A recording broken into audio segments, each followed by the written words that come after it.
Shalom saudara yang dikasihi Tuhan, jumpa kembali di podcast Mutiara hari ini. Sahabat bertumbuh dalam saat teduh yang seperti biasa hadir selama kurang lebih 10 menit ke depan membawa renungan firman Tuhan yang kami harapkan boleh membangkitkan kekuatan iman saudara. Nah, pada kesempatan kali ini podcast kita akan mengangkat judul Yang Ku Kehendaki Ialah Belas Kasihan. Nah, firman Tuhan terambil dari Matius pasal yang ke-9 ayat yang ke-13. Demikian firman Tuhan, jadi pergilah dan pelajarilah arti firman ini. Yang ku kehendaki ialah belas kasihan dan bukan persembahan, karena aku datang bukan untuk memanggil orang benar, melainkan orang berdosa. Amin. Nah saudaraku, sebelum kita lebih lanjut, saya tertarik untuk membaca satu nas firman Tuhan lagi yang mirip dengan ayat pembacaan tadi, yakni di dalam Matius pasal yang ke-12 ayat yang ke-7.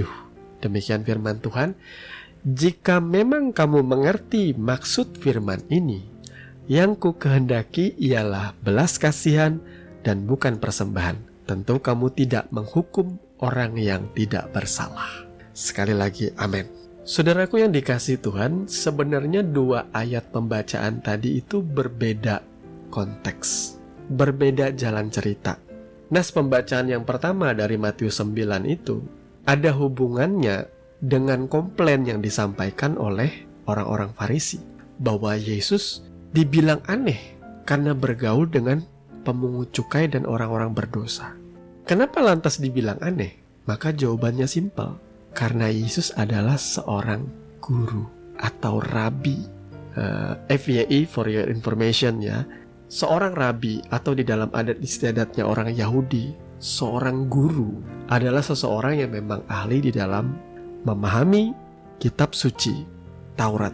Dan mereka belajar di satu sekolah yang mungkin kalau sekarang kita bilangnya sekolah teologia seperti itu, di mana mereka akan belajar sedemikian rupa, memahami makna-makna di dalam kitab suci Taurat itu sampai lulus, sehingga mereka patut dan ditahbiskan disebut sebagai seorang rabi atau guru. Ahli Taurat dan orang-orang Farisi mempertanyakan, kamu kan seorang rabi, seorang pengajar firman Tuhan, kenapa engkau bergaul dengan pemungut cukai dan orang-orang berdosa? Itu bukan kelasmu, intinya seperti itulah. Kamu tidak sepatutnya dengan levelmu sebagai seorang rohaniwan bergaul dengan pendosa. Tapi Yesus berkata, kalau engkau mengerti maksud ini, yang ku kehendaki ialah belas kasihan dan bukan persembahan. Kasus yang kedua, itu di dalam Matius 12 tadi yang sudah kita baca. Itu menceritakan bagaimana Yesus dan murid-muridnya berjalan di tengah ladang gandum, dan kemudian murid-muridnya kelaparan. Mereka sambil berjalan, mereka memetik bulir-bulir gandum dan memakannya. Padahal pada hari itu hari Sabat. Dan lagi-lagi, ahli-ahli Taurat dan orang-orang Farisi komplain, lihatlah murid-muridmu melakukan sesuatu yang tidak diperbolehkan pada hari Sabat. Ketika mereka memetik bulir gandum, mereka dianggap sedang bekerja, karena pada hari Sabat itu tidak diperbolehkan bekerja. Lalu Yesus berkata sembari mengingatkan ahli-ahli Taurat dan orang-orang Farisi bagaimana dulunya Daud juga adalah bukan keturunan Lewi, bukan keturunan imam. Tetapi ketika ia dan pengikut-pengikutnya lapar, mereka diperbolehkan untuk memakan roti sajian yang sebenarnya hanya untuk para imam. Kalau saudara kurang mudeng untuk hal ini nggak apa-apa, nanti saudara belajar sendiri. Pada intinya lagi-lagi Yesus berkata, yang ku kehendaki ialah belas kasihan dan bukan persembahan. Nah saudaraku, dari dua ayat tadi sebenarnya apa sih yang saya ingin bagikan bagi saudara? Saya mau menekankan satu hal, janganlah kegiatan keagamaanmu atau bahkan ketaatanmu yang begitu kokoh kepada nilai-nilai agama sampai membuat engkau kehilangan esensi atau pemahaman yang sejati, bahwa yang Tuhan kehendaki ialah belas kasihan, bukan persembahan. Di dalam beberapa kesempatan Yesus seperti menyindir ajaran-ajaran para imam pada masa itu yang menekankan bahwa untuk menyenangkan Tuhan itu harus memberikan persembahan yang banyak. Makanya satu kali Yesus pernah memberikan kesempatan murid-murid belajar dengan ia menunjukkan orang-orang yang sedang memberikan persembahan. Ada orang kaya dan ada seorang janda miskin. Yesus malah membalikkan pemahaman orang pada masa itu, pemahaman murid-muridnya pada waktu itu, dengan berkata, sesungguhnya persembahan janda miskin yang cuma 2 peser itu adalah persembahan yang terbaik, yang terbanyak di mata Yesus, karena ia memberi di dalam kekurangannya dia, sementara yang lain memberikan di dalam kelimpahan. Sebelum nantinya ayat ini dipelintir, saya mau menegaskan lagi, ayat ini tidak lantas dipakai oleh para gembala atau pester-pester atau pendeta untuk mulai memeras jemaatnya. Oh, lihat janda miskin ini memberi dalam kekurangan. Lalu saudara paksa jemaat saudara yang kekurangan harus memberi yang terbaik, memaksakan diri memberikan seluruh gaji. Itu namanya saudara sedang menjerat leher jemaatmu, dan saudara tidak memiliki belas kasihan tadi demi untuk memenuhi kuota persembahan. Saya ada mengenal beberapa jemaat yang setia dengan gereja, yang taat sekali dengan pendetanya. Mereka punya usaha, mereka punya bisnis, tapi kehidupan mereka seperti orang kere.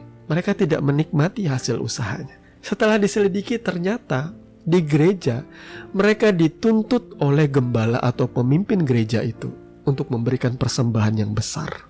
Mereka bahkan diintimidasi untuk membuat suatu perjanjian bahwa mereka harus memberikan sekian persen dari pendapatan mereka, bahkan mungkin semua pendapatan mereka untuk gereja.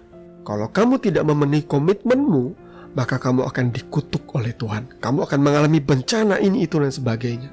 Begitu banyak ancaman dari gembala bahwa kalau jemaatnya tidak setia memberi yang terbaik, mereka akan ditimpa masalah, ditimpa yang namanya hukuman Tuhan.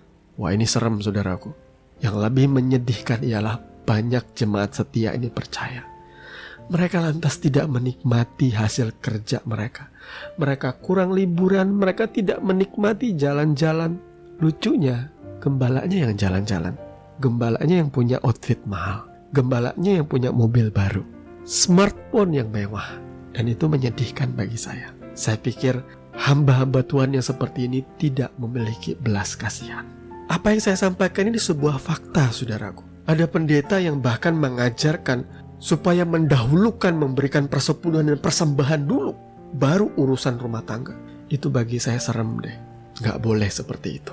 Rumah tangga saudara harus pertama-tama dicukupkan terlebih dahulu. Kebutuhan sekolah, keperluan makan minum, dan apapun kebutuhan sehari-hari, tagihan-tagihan harus semua sudah dibereskan. Baru saudara memberikan persembahan untuk gereja sesuai dengan kerelaan hati saudara, bukan dengan intimidasi. Karena sekali lagi, yang Tuhan inginkan ialah belas kasihan, bukan persembahan. Jangan sampai kehidupan keagamawianmu saudara membuat saudara menjadi orang yang antipati terhadap kesusahan orang lain. Jangan sampai kehidupan keagamawian saudara membuat saudara seperti orang Farisi, memandang remeh, memandang rendah orang lain, memandang saudara adalah orang yang eksklusif di hadapan Tuhan, padahal engkau adalah orang yang jahat. Lihatlah karakter ilahi di dalam Tuhan kita Yesus Kristus. Yang ia lebih utamakan ialah belas kasihan. Tapi tidak berarti juga Tuhan kompromi dengan dosa. Di mana ada seorang pejinah yang kedapatan berbuat dosa, ia tidak menghukum, tetapi ia mengingatkan dengan tegas, jangan berbuat dosa lagi. Jadi Bapak Ibu Saudara yang dikasihi Tuhan, apakah saudara sudah memahami makna dari yang Tuhan kehendaki ialah belas kasihan dan bukan persembahan? Janganlah saudara menjadi orang-orang yang agamawi saja, yang kelihatannya rohani, tetapi di dalamnya busuk. Tapi biarlah kita berjalan dalam kasih dan kebenaran yang sejati. Tuhan memberkati firman-Nya. Mari kita berdoa. Bapa, dalam nama Tuhan Yesus, terima kasih untuk kebenaran firman-Mu. Kami percaya di dalamnya kami beroleh pengertian dan teguran Tuhan. Kalau selama ini hati kami serong, kami minta ampun di hadapan. Kalau selama ini yang kami utamakan ialah kehormatan di hadapan manusia, kami menyadari Tuhan, tidak ada yang tersembunyi di hadapan. Kami boleh terlihat rohani, tetapi di mata-Mu kami ini busuk. Dan begitu banyak dosa kami, kelemahan kami yang harusnya kami mulai belajar sangkali dan tinggalkan. Ampuni kami Tuhan. Suci tahirkan kami oleh kuasa darah. Layakan kami untuk mendekat dan memuliakan Engkau lewat kehidupan kami. Di dalam nama Tuhan Yesus kami berdoa. Amin. Saudaraku yang dikasihi Tuhan, saudara sudah mendengarkan kebenaran firman yang kiranya boleh menjadi dasar dan kekuatan di dalam setiap kehidupan saudara. Sampai bertemu lagi di podcast Renungan Firman Mutiara hari ini yang berikutnya. Kasih karunia menyertai saudara sekalian. Shalom.